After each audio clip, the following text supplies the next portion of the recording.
People will hire people that they already know versus people they don't know. The most important person in your office is the first person that a new client has contact with. Have you ever charged any vendors to be there? Because you've got like I'm sure there's like other businesses that could benefit from having such a large crowd there. The reality is that when you have people's attention and you have people in a large place, that's worth something. And the way my mind goes, I think, okay, if I get these 5 vendors, that could pay for the entire thing. You know what I mean? Like, have you ever had vendors that have paid to be there? I haven't, but this time I had a lot of politicians that showed up that were trying to get into office. I had 3 or 4 judges that were up for election. They came up and I allowed them and encouraged them to come here to keep everything fair going forward, obviously. So, I mean, that's helpful. So you can use it. But if I have vendors that I'm paying, giving away pizza, hot dogs, whatever, I don't allow them to have a tip jar. I want this to be 100% free for the public. As you know, you took an average family and they wanted to go to an event like this, would cost them a couple $100. When they show up and it's free and you have that relationship, that's that organic relationship. So when they have a problem, you hope that they don't always remember you, but many times that they do, but they have that association. People will hire people that they already know versus people they don't know. How important is incentivizing your team for all this stuff? Because like you said, they understand it's job security, but like talk about just incentivizing your team, not only for these events, but also for reviews and like other things that you do in your business. Well, the first thing you need to do is read The Game of Work. You also need to read, and I told you, Atomic Habits. One of those things you do is you go, how to make a difference? The answer is you make a 1% difference in your firm every week. 1% doesn't seem like a lot. Over a while accumulates, it makes all the difference in the world. And I do it a couple of ways. I break down all of my practice areas, and they have monthly intake goals. If they reach a particular goal, then that entire team gets incentivized with a bonus. And people go, well, that's crazy. They get paid to do their job. No, they get paid to do their job and then extra, because I know that The Game of Work and Atomic Habits, if I get my team to get to that number, then I'm going to incentivize them. And I do that. I also incentivize staff members to get reviews for lawyers. I pay them to go and get 5-star reviews, not a 5-star review, but a 5-star review with 30 or more words with a photograph, and because that's worth more to me. And the answer is, if you could add 3 to 5 5-star reviews a month to your GMB, then you would be doing yourself a great service. The next thing I want to talk to you about is your intake system. Could you maybe give us the Reader's Digest version of kind of what you do for your intake system and kind of like what the story was, why you needed it, and kind of how it functions right now? Of course, it functions out of necessity and frustration. And as one of the things, I'm extremely competitive, and I think our intake system is horrible. And I think that every day, because I think it should be better than it is. So the biggest frustration today, for example, we had an intake that came in at 1:29, and the phone call didn't occur until 1:55, and that's a problem. And I'm actually working, and I've got another tweak that I think I'm going to resolve, and I'm going to go automated because I'm relying on people, and I think you just can't do that. But a couple of things I do that I learned by doing the wrong way. Number one, I have a staff member that mans phones after hours. Let me say it again. I have a staff member that mans phones after hours. Every phone call that comes in 24/7 is always answered by a live person, and it's someone that works with me or for me. I do not ever let anybody else answer the phone. If you can take if you read Atomic Habits and you take one thing away, you start immediately have a live person answer your phone. Let it be your secretary. You say, my secretary won't do it. If you pay her enough or you pay him enough, they will do it in the weekends. That's what you need to do. Secondly, from a live person is I took away all phone trees intra-office. No one can leave a message. I never want anybody to go to a message ever. I don't care what it is. You're going to get a live person through hook or crook. You're always going to get a live person. You can't be put in someone's messaging system. I don't ever want that to happen. The other thing that we do is I consolidated when we have the ability, and everybody say you can't do it, and you can do it in a smaller office as you designated someone is the initial point of contact. So I have a switchboard with one person that answers every phone call and is responsible for the first point of contact with a new case intake. A lot of times people say, and I will say, you're only as good as your weakest link. The most important person in your office is the first person that a new client has contact with. It's funny, you'll go to a city on a vacation or you go to a restaurant and you go to the restaurant and the hostess treats you poorly, then Mhm. you will have a bad impression of that restaurant, regardless of what a great meal you have or great service. Yep. You're only as good as your weakest link. And the most important person in your practice is that first person that you have contact with. Yeah. The second thing is they need to have a script. They need to say a thing every time the same way. You can't come up with new words, new way. I take a page out of Chick-fil-A. It's my pleasure. I've got a cheery receptionist. She is wonderful. She is warm. She's like your aunt who's just provided you with some fresh chocolate chip cookies. You feel wonderful and excited. You feel like you're welcome. And that's the first person to talk to. They then go to a point of contact, and then we're creating an internal form so every case is handled the same way.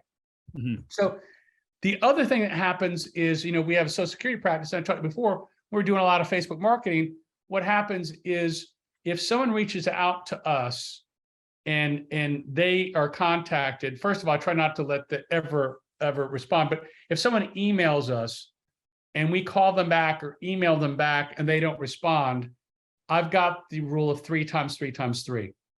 Every person that calls us is going to get 3 callbacks, 3 emails, and 3 texts. That means if someone reaches out to us, they will never not be over contacted to make sure that we have the opportunity to take that lead and make them a case. It's cost me about between $500 and $750 for every lead that I get.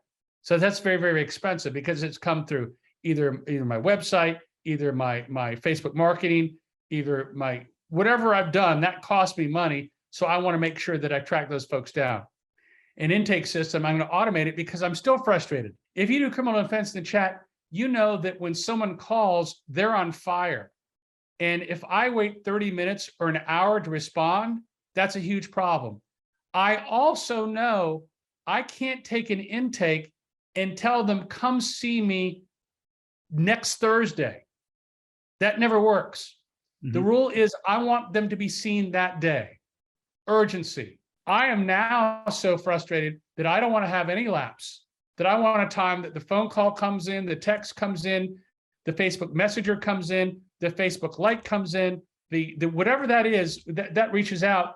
I want to contact them immediately so that I have one of my lawyers set them up for appointment within minutes, not a half hour, not an hour, certainly not 2 hours. You said a PI case 2 weeks from now, that case is gone. How many times do you get somebody on the phone the first time versus you got them on the phone like the 7th, 8th, or 9th time, whereas you wouldn't have gotten that person on the phone had you just given up after once or twice? But it happens all the time. And it's just, people don't understand the difference between that extra 5% effort that makes all the difference in the world. It's that extra 5%, it's an extra phone call. But you go, what difference does it make? I had this argument with me. We only opened one more case this week than we would have gotten before. Well, hold on. 4 times 12, 48 times average fee. That's the difference between sometimes being successful, not being successful. That's all the difference in the world. The other thing that I was amazed at, anybody who does Facebook marketing, anybody who does Facebook marketing on here, and you taught me this, and I took it to the crazy conclusion, is I create a funnel at the top. And as you know, if someone watches X% of my video, I serve them the second one. If they watch what% of that one, I serve them a third one. And then if they watch, then I serve them a fourth one. So no one's doing the 4 bucket method. I did the 4 bucket method because I had people that had now invested in 30 minutes of me. They had to watch 30 minutes to get to the 4th bucket for me to give them the 4th ad. Then I started doing my 4th ad. This is my ad. Listen, you and I both know we've got a problem, and you both know that I can help. You've been putting it off. Now's the time to call. I mean, I literally was getting cases on the 4th video, which is that perseverance thing, to get those people in the door. But the key is these people you paid for, they called your office, they text your office, they've emailed your office. You've got to make sure that you wring every little bit ounce of opportunity to get that case for 2 reasons. Number one, even if it's a case that you don't take, now you've captured their email, right? When you capture the email, now what am I going to do? They're going to get an email to the pumpkin patch giveaway, aren't they? Because I captured the email. Yeah. Guess what? I don't have to put advertisement on it because they reached out to me. Yeah. So that means every event, I'm also going to put them in my drip campaign for videos, aren't I? Mm. And so I've captured it. Now I've paid for that. Everybody Yeah. thinks that, that Facebook's in the social media. They're in the information gathering business. You Mhm. need to understand that the most important part of your practice, one of the most important parts of your practice, even if it's a case you don't take, is the data that you need to mine, because that's really important, because they might have a friend. So, they get an invitation, they get a drip campaign, they get an email campaign. Those are the person that you want to bombard with information to make sure that they're going to still be part of your network. Before I met you, you had 1,000 videos, right? Can you talk a little bit about what it's like, how filming videos and providing value with no expectation, like they're not advertisements. I mean, they're advertisements, but they're just value videos. But how has that impacted your law firm and just like what happens there? It's just so simple. It is literally so simple. Less exercise, more. Mhm. There you go. That's the answer. If you shoot videos and you post them and you are consistent about them and you take the approach that you would toward weight loss or working out, which is this is the typical person. Oh, I shot 3 videos. I posted them last week. Nothing's happened. Mhm. Okay. This is a 6-month investment. No difference in going to the gym and working out for 3 days in a row, expecting to be at 2% body fat. It doesn't work. It's a 6-month investment, and I guarantee you, I promise you it will work out. So here's the easy way to do it. Go look in YouTube, go anywhere and Google your practice area and find the videos that have the most views. You can then go to that video, and there is some software you can take and record their script, and it turns it writing. You take that, move it around. Now you've already know what you need to write, what you need to do a video on. I don't care what you're in. If you're in child custody issues, if it's criminal issues, if it's personal injury, you don't have to do the homework. Those answers are right out there. Find your space and find out what has the most views. What you're going to do is you're going to do a repurposed video of whatever that content is. Done. It's easy. Mhm. You can do it with an iPhone. You can do it with a camera. You can do it with an iPad, whatever it is. And the more you do, the better you get. But here's the answer. It's just real simple. Right now, if you think you can't do it, you can literally hire a teenager who's good on Snapchat or Instagram, and they can put together it for you. But this is where you need to do. You're going to put it. You're going to put it on Facebook. You're going to put it on Instagram. You're going to put it on TikTok, which I said that 3 years ago, and people said that was made no sense. You can get business off TikTok. You need to put it on Reels. If you're putting it on Instagram, I mean, that's where you're going to pick the most views, and start putting good content out there. And the thing is, it does not need to be salesy. You're going to provide free information. When you are the expert on your practice area, because you are, people will come see you. Let them find a way to find you. But the idea is you're not there trying to close a deal. You're providing free information on your practice area. When you do a video, it will be the best you can do right now. But as you do more, they'll get better. And it's like that question, when's the best time to plant an oak tree? 25 years ago. Second best time, today. When's the best time to do a video? Today. And the answer is you're kind of sowing the seeds that are going to help your practice 6 months from now. And the answer is, it used to be 3 years ago, lawyers weren't doing a lot. Now lawyers are doing videos. So not doing videos, you're behind.